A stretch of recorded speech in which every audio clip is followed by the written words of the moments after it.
Nagturudyakan sa loob ng kotse. Wala nang mawalay ka na. Halos di magkamayo si Elsie habang inuupuan ang turon ni Melvin. Napuno ng angil ang loob ng sasakyan ng binata habang nilalasap ang bawat segundo na pinagsasaluhan ng dalawa. Nasa isang madilim na lugar kung saan nakapark ang itim na sasakyan at doon na nila naisipang gawin ang nais na pagnanasa.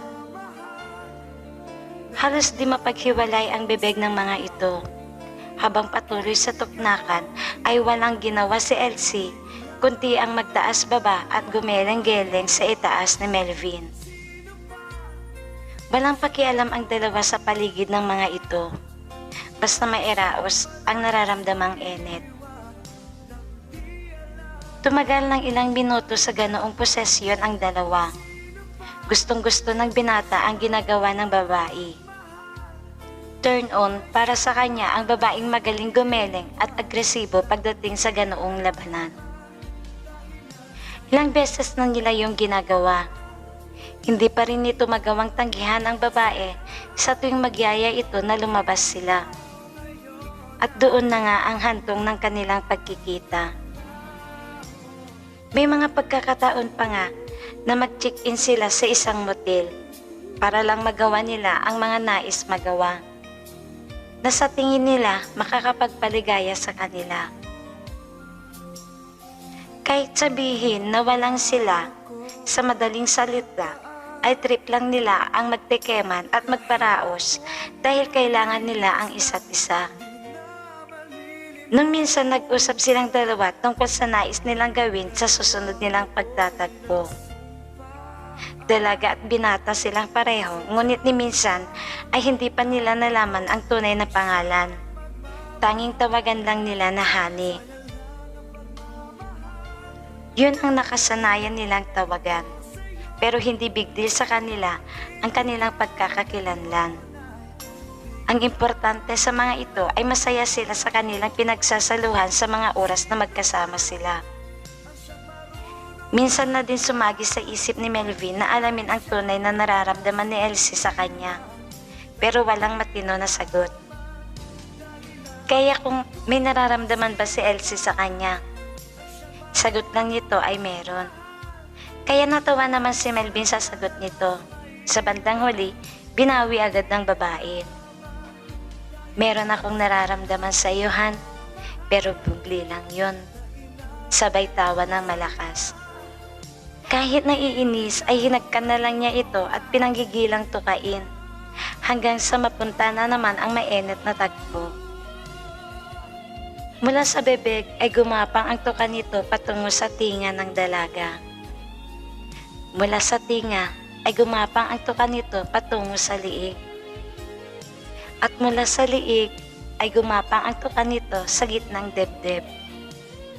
Mula doon ay walang sawa nitong nilaro ang magkabilaang pakwan at dalawang pasas nito.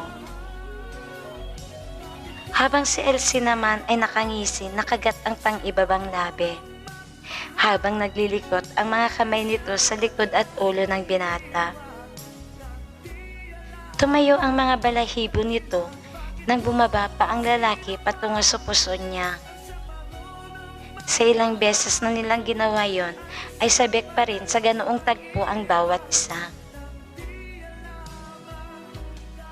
Panay na ang angil na Elsie dahil alam niya na muli na naman niya matitikman ang luto ng langit.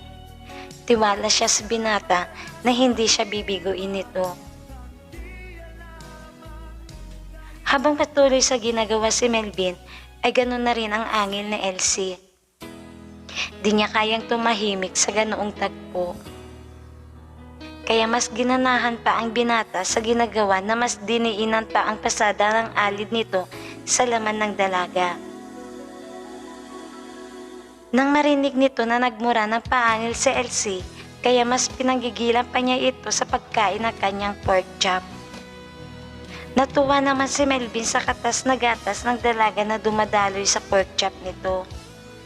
Nang kanyang tignan ang dalaga, ay nakapikit ito at parang nilalasap ang syerep na sa kasulukuyang nararamdaman.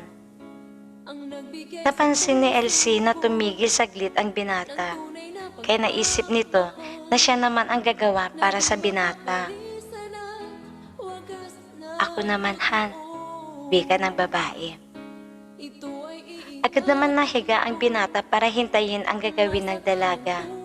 Siniil muna siya ng tuka nito habang minamasahe ang kanyang turon na kanina pa nagigigil sa mga ganap sa kanila.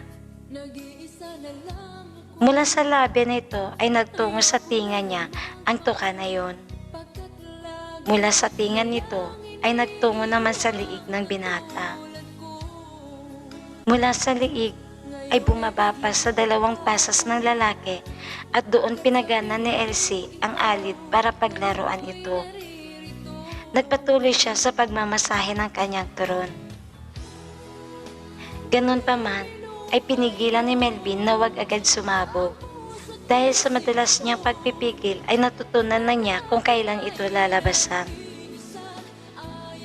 Habang patuloy sa ginagawa si Elsie, ay ramdam ng binata ang syerep at kiliti na kanina pa'y ginagawa ng dalaga. Lalo na nung dumapo ang labi nito sa ulo ng turon ni Melvin. Napamura na parang nanghihina ang binata, lalo na nung maramdaman ang pagsepsep nito sa kanyang turon.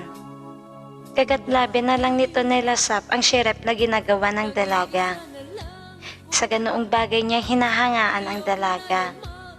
Dahil doon ay ayaw na nito tapusin kung ano man ang meron sa kanila ngayon.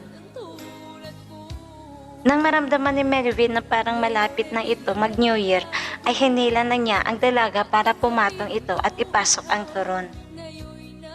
Isang malalim na paghinga ang nilikha ng dalawa, kasabay ng mahinang pag-angil ng mga ito.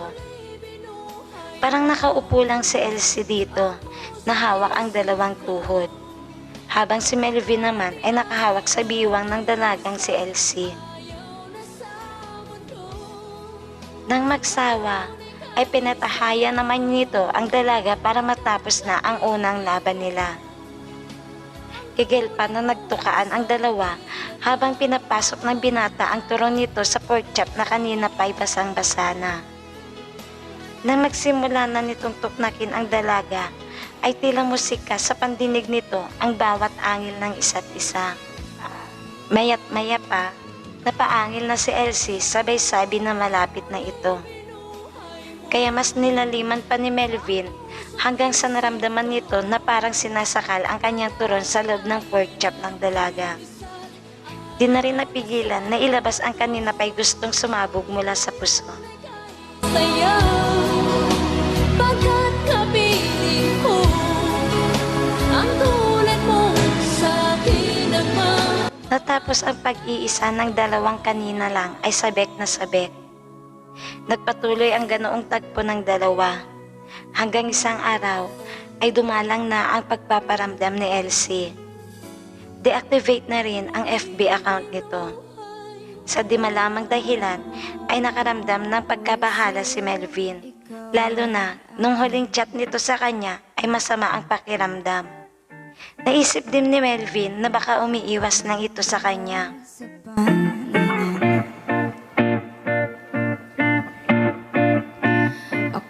Dumaan ang ilang araw ay hindi na ito nagpaparamdam. Hanggang sa isang araw, ganun na lang ang pagkagulat ni Melvin nang may dumaan sa wall nito na isang post sa FB. Isang post na namamaalam sa isang picture. Marami ang nakikiramay sa post na to. Dahil naka-free data lang ito, ay kailangan pang i-view yung picture. Ganun na lang ang pagkagulat ni Melvin nang makita ang nasa picture. Agad niyang nakilala ang nasa larawan at hindi siya maaring magkamali. Si Elsie yun. Paalam, Nika. Ang bata mo pa para maghirap sa sakit. Nasa piling mo na ang Diyos, Nika. Mga nababasa nitong mga comment sa post na kakilala. Kaya nag-PM ito at inalam ang tunay na nangyari sa babaeng nasa post. Napag-alaman ni Melvin ang ilang detalye tungkol kung saan nakatira si Elsie at kung pwede ay magpasama ito sa bahay ng dalaga. Halo-halong emosyon ang nararamdaman ni Melvin sa mga oras na yon. Kaya sa maiksing oras ay nagtungo na agad sila na kung saan ang bahay ni Elsie. May iilan silang napagtanungan sa lugar na yon at agad naman na ituro ang bahay ng kanilang sadya. Sa bukana pa lang ng bakuran ay napapansin na nila ang mga tao sa labas ng bahay at halata ang puting kortina na nasa loob. Habang papalapit si Melvin sa bahay ay nakakaramdam siya ng panlalambot. Bumabalik sa isip nito ang mga araw at oras na pinagsamahan nila. Ang mga ngiti nitong nakakahawa, ang init ng katawan niya, ang bawat haplos at mga maiinit na tuka nito sa tuwing magkasama sila at ang amoy nito na lagi niyang hinahanap. Nasa ganoong emosyon siya nang may humarang na isang babae na nagpakilalang ina ni Elsie. Nagpakilala naman siyang kaibigan nito at mamaya pa ay lumabas ang lalaki na may bitbit na bata at nasa 3 taon na ang bata.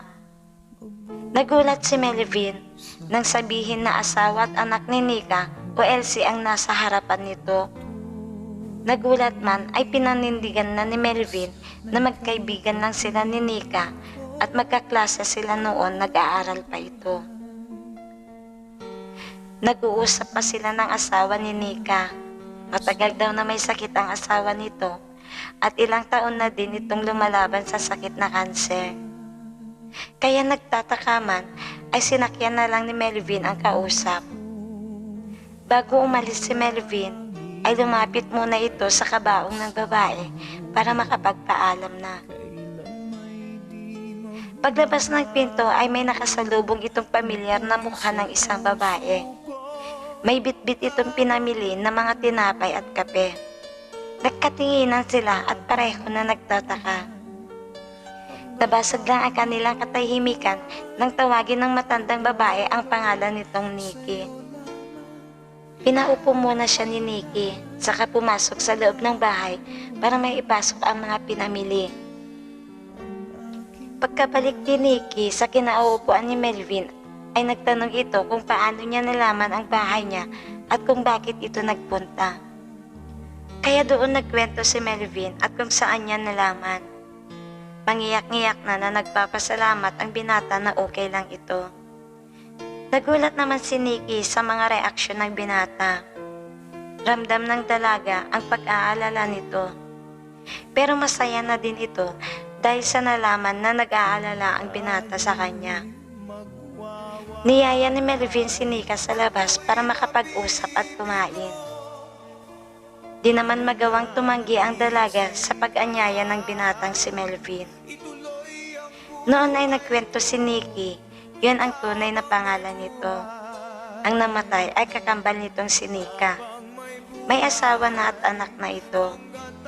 Mahigit 1 taon nitong dinadala ang sakit nitong cancer, na di nagtagal ay di na rin nito kinaya. Nung sila na lang sa loob ng sasakyan ay niyakap ng mahigpit ni Melvin ang dalaga. At doon ay nagsalita na ang binata. Naliligawan na niya ng formal ang dalaga. Sa ayaw at gusto nito ay desidido na itong maging bahagi ng buhay ng dalaga. Wakas.